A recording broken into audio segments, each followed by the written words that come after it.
Dunia pendidikan kembali tercoreng dengan ulah oknum guru. Betapa tidak, seorang tenaga pendidik yang seharusnya memberikan ilmu kepada murid justru menganiaya siswa didiknya. Bocah sekolah dasar SD Negeri 7 Matangkuli ini menjadi korban penganiayaan seorang guru di Matangkuli, Kabupaten Aceh Utara.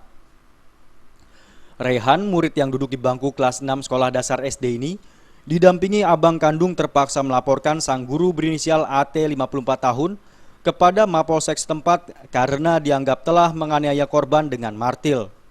Korban mengalami bocor di kepala dan terpaksa harus mengalami 2 jahitan. Sementara akibat oknum guru berinisial AT, korban juga takut untuk kembali bersekolah karena masih trauma dengan kejadian tersebut. Sekarang shock maksudnya karena dia masih anak kecil, masih bingung dianya mau diarahkan kemana. Rencana kami mau bawa ke dokter untuk divisum lagi secara lebih detail lagi. Warga tidak menerima karena keadaan dia memang parah, dipukul melalui martil palu. Bukan seharusnya guru kan mendidik secara mendidik. Kalau emang dia bersalah, kan ada masih hal lain yang perlu dididikkan. Kedua siswa itu sedang berkelahi, dan tiba-tiba datang rekannya yang pihak korban tadi kan dengan maksud dia untuk memisahkan rekannya tadi.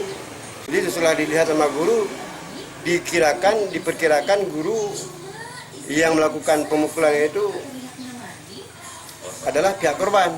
Nah, ternyata bukan pihak lawan yang pergi tadi. Jadi sehingga pihak guru tadi merasa mungkin emosi yang memukullah pihak korban. Menggunakan apa, Pak? Pukulnya pakai apa tuh? Jadi alat yang kita gunakan merupakan.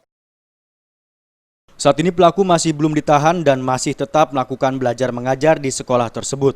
Dan apabila terbukti berdasarkan Undang-Undang Perlindungan Anak Pasal 80, tersangka dapat dijerat hukuman minimal 5 tahun penjara.